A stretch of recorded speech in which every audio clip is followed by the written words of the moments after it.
Ici, je vous montre comment on fait pour simplifier un calcul avec des nombres relatifs. L'objectif n'est pas de calculer, mais simplement de simplifier.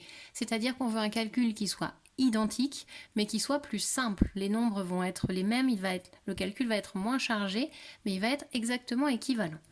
Alors, la règle, on doit avoir que des additions. Donc ici, je vois que j'ai 3 signes d'opération qui sont 3 additions. Donc dans ce cas de figure-là, je vais pouvoir simplifier.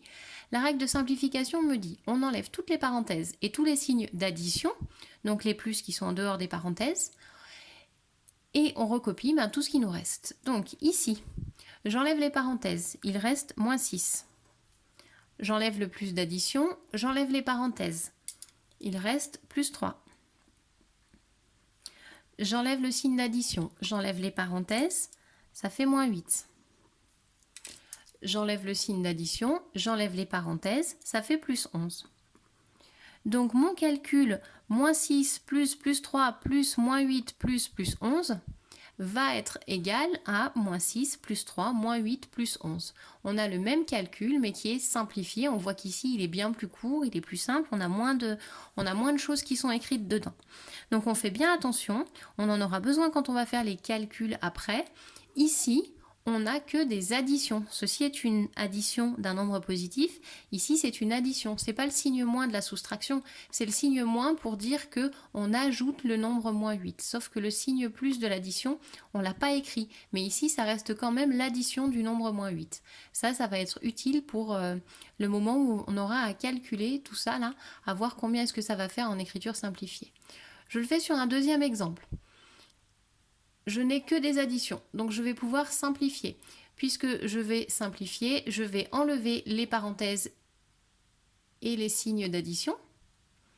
Et en plus de ça, sur celui-là, étant donné que le premier nombre est un nombre positif, on va également enlever ce premier signe plus. C'est-à-dire qu'ici, je n'écris pas plus 17, mais j'écris juste 17. Ensuite, j'enlève les parenthèses, le signe d'addition, ça me fait 17 moins 21. J'enlève le signe d'addition et les parenthèses, ça fait plus 4.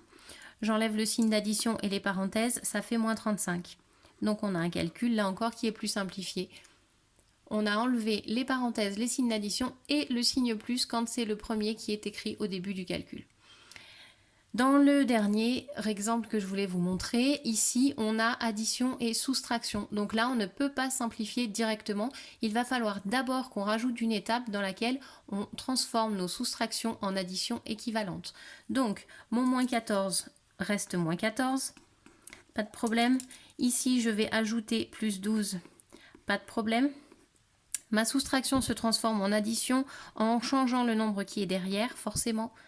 Si je change le moins, je change le nombre de derrière. Ici, ma soustraction se transforme en addition et le nombre qui est derrière change de signe. Voilà. Maintenant que je n'ai que des additions, mon calcul est toujours équivalent, mais maintenant que je n'ai que des additions, c'est maintenant que je vais pouvoir simplifier. Donc j'enlève les parenthèses et les signes d'addition, et donc il me reste moins 14, plus 12, plus 7, moins 8.